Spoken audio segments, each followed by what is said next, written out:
This is Derrick Broze with Activist Post and the Conscious Resistance Network. I'm here in Philadelphia at the Free Your Mind conference talking with Mark Passio. How you doing, brother? Thank you. So before we get into the deeper questions I want to ask you, and I know a lot of people are looking forward to, for the audience who might not be familiar with your work, just a brief background. I know you told the story hundreds of times, but about who you are and how you got into this kind of research. Sure. Thanks a lot, Derrick. My name is Mark Passio. My website is whatonearthishappening.com. I'm an independent researcher, a public speaker, radio talk show host, and activist here in Philadelphia. We're at the Free Your Mind 4 conference right now. This is a conference I helped to co-found and organize. And I just finished giving my presentation here, and we just finished with a panel discussion called The Gathering of the Minds. It's been a great event so far. Probably will be no exception tomorrow and the third and final day of the conference. My background in these topics, in which I discuss human consciousness, the methodologies of mind control that are waged against the public, and specifically the occult as a belief system and as a collection of hidden knowledge and hidden information that is deliberately withheld from humanity to create a power differential by the ruling class. I got involved in it many, many years ago through direct involvement with dark occultism. I grew up in a traditional kind of religious type background, not an extremely strict religious family, but a family that didn't really question the status quo or question authority in any way, and just repeated, religious indoctrination that they had been given down to the next generations, including myself. And I started questioning all that at a young age, and then recognized that it was a system of control that wasn't really pushing anyone to look into the truth or discover things for themselves or question anything. And that kind of instilled a lot of anger in me, because I felt it was an effort that was basically indoctrinating me into a system of control. And I reacted with a lot of anger at that time and hatred. Because I lacked a lot of knowledge about what religion really was about, and I lacked knowledge of astrotheology, I lacked knowledge of occultism in general. And what all that kind of anger led to for me was trying to seek out the opposite of the indoctrinated religious beliefs that I had been given as a child. That led me into dark occultism, and in particular the ideology known as Satanism. So I gravitated towards something known as LaVey Satanism back then, and it's essentially got 4 main principles or tenets.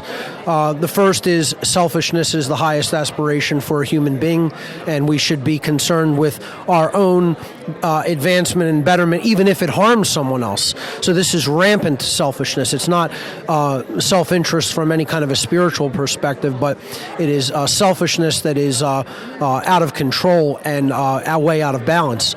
The second tenet is moral relativism, which is the idea that there's not really any such a thing as the difference objectively between right and wrong behavior, and these things could be arbitrarily decided based on our likes, whims, and preferences. The third tenet of this religion that I gravitated to is social Darwinism, which is an extension of biological Darwinism, that basically postulates that the ruling class earned the right to be in their position of rulership over other people because their genes got them there. And that naturally extends to the fourth and final tenet, which is kind of like, the logical extension, if you will, of this warped ideology, which is eugenics. And it's what the main topic of my talk here today was eugenics, a form of eugenics that's being waged against us. Eugenics is basically population control. It's basically breeding into society characteristics that the ruling class wants to see, and breeding out of society characteristics they don't want to see. They look at themselves as gods who get to decide who lives and who dies. And that's the ideology I gravitated toward. And what I realized very quickly when I became involved in it was Satanists are an eclectic group of people from all walks and all varieties of life, and they're involved at a very deep, fundamental, interconnected level with every social institution that humanity has. Banking, politics, law, military, law enforcement, education, media, you name it. And these people are in positions of great power and influence in all of these institutions. And then once I realized that, my conscience wouldn't allow me to proceed any further with involvement, and I became a whistleblower to try to explain to people how these people are in control and the ideology that they hold. Thank you for taking the time to explain it, because I said I know you've gone through explaining that plenty of times. Sure. And again, thank you to the work that you've done, being willing to speak out about those things and put together the Free Your Mind conference and help it become what it has. My next question tends to more a strategic approach. Mm-hmm. A couple months back, you made a Facebook post that caused a bit of uproar as far as strategy goes. One idea that I try to put out there is that, for one, and I think you would agree with this, there's no way that things are going to change through the political systems. Everything that you just outlined is too far infected into the systems to think that there's any hope in a Donald Trump, a Bernie Sanders, a Hillary Clinton, or anybody in that system. And so typically, I say the other side of that coin is the solutions won't be found politically, but they also won't be found through violence, and instead try to promote people to build counter institutions to the state itself.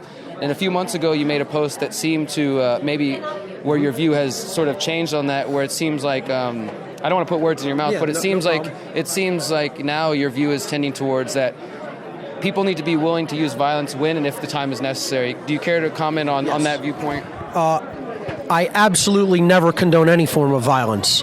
However, there is a time when forceful physical self-defense becomes required, necessary, and essential. I think we're rapidly approaching that point. I'm not saying that I am immediately calling for forceful revolution, but I don't think the control system is going to capitulate its control willingly. And unless we can convince more people that this control system is immoral and needs to be disbanded willingly so that we can allow these new systems to be created, self-defense is going to be required as part of the solution. So I agree that we should be working toward building something better. The problem is controllers often destroy those new creations because they refuse to allow them to flourish. In that eventuality, physical defense is required. So, I guess that's the point that I wanted to, kind of give you an opportunity to highlight is the difference between defensive violence, defensive force, right, and just going out and prodding them and believing that somehow we're going to beat the drones, the surveillance, all these various tools. I think we could do that as well. I'm not of the opinion that an actual military conflict between the control system and the American people would be unwinnable on the part of the American people. I know that's an unpopular attitude, and it's an unpopular statement because people abhor war and the prospect of war. War is ugly. War is hell. I'm not making any statement that I make lightly about the usage of physical force. I fully cognize what it would be like. Absolutely. However, I think we have to stop using force and violence in any way interchangeably, and never say that a revolution would be a violent revolution. A revolution against something that is immoral would involve zero violence, no matter how physically bloody it would be. Because if you're on the side of right and non-coercion, all you would ever be using in that eventuality is physical defensive force against the violence that has already been employed. And that's a natural right.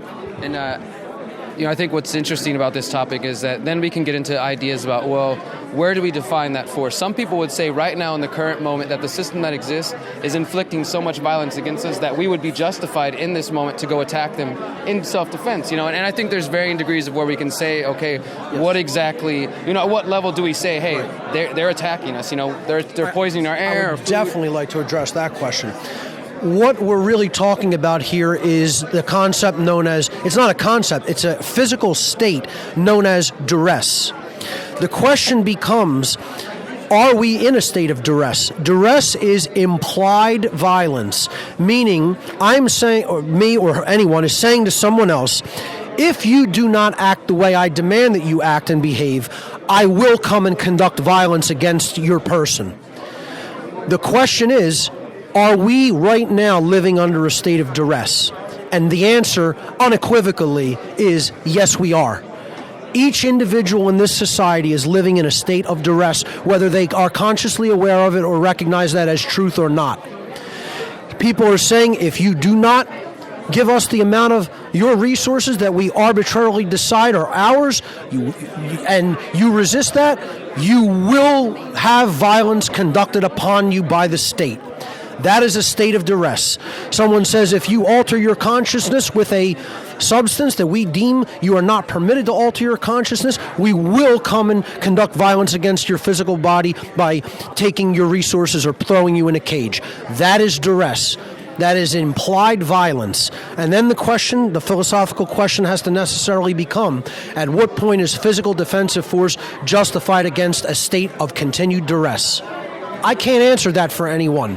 For me personally, it's already far beyond that line. A long, long time ago, it passed that line, and I recognized that I was living under a state of physical duress. But then it becomes a practical question. One person acting out looks like a crazy person, but a whole society saying no and being willing to back that no with fangs and venom becomes a movement. And I absolutely agree 100%. I'm not sure if you got to hear our panel yesterday on agorism, solutions, counter-economics, but I just want to throw it to you because I know that you're an avid researcher, but if you haven't taken the time to look into it, I do believe that the ideas of agorism and creating counter-institutions to the state on every level, economics, food production, self-defense, community protection, as we lay that groundwork and as people are, like yourself, put the research out, what I believe and what Samuel Konkin, who founded the idea of the strategy of agorism, basically envisioned a 4-stage that we would go through where I think we're in probably stage 2. First of all, you start out where it's complete statism. Nobody even has an understanding of the concept of freedom or self-ownership. And slowly, through movements like this, these ideas start to spread, and these little free communities, what he calls agoras, will start to slowly kind of taint the state. But he also was wise enough to say, if any community or any individual moved too quickly, the state would smash it down while they still maintain power. But we also recognize that the state is unsustainable, that the way they are conducting business is unsustainable, especially as more people begin to question it.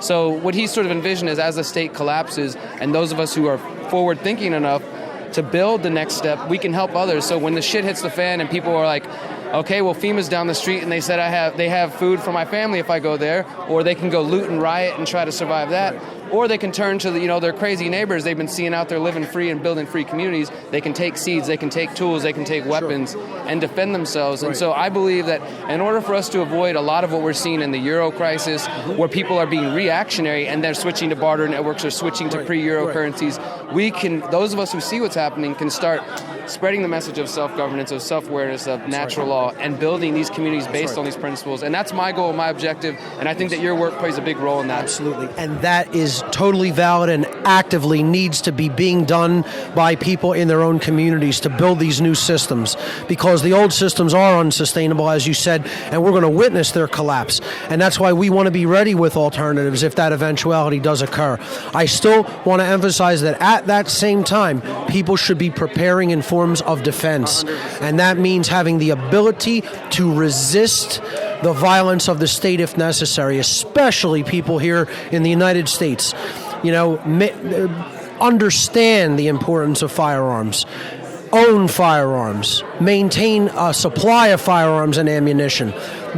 The powers that should not be in this world fear firearms and want them out of the hands of the public for a very specific reason.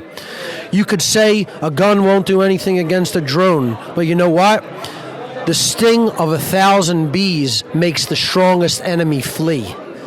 That's why they don't want firearms in the hands of the public. That's why they're going to keep pulling their false flags to try to tug on the heartstrings of Americans to get them to lay down their rights and take their guns away. I'm an avid personal firearms supporter and the supporter of the individual self-defensive rights, the sacred masculine principle. At the same time, we have to employ these sacred feminine principles of caring enough to build something, to create something new in society. At the same time, it's just like having a child. If you take the responsibility to bring those creations into the universe and into manifestation, you also have to be willing to protect them. Absolutely, and I really appreciate your time, Mark. And I just want to, for those who great questions. I appreciate it. And Yes. for those who are listening, if you haven't checked out What on Earth is Happening, check out Mark's work. And I just want to throw this in with everything else that Mark has said, is that it's important for us to remember, if we're trying to create something new, we need to get out of the idea that what we want is a revolution, which implies revolving and going in circles. And I think most of us truly, when we say that, we mean evolving, moving forward, and stepping up. So it's important for us to use conscious language when we're promoting these things, because we're putting intentions out there. We say we want to revolve, we will keep going in circles. So we got to be willing to take it to the next step. And thank you for all your work, Mark. Thank you. Appreciate it.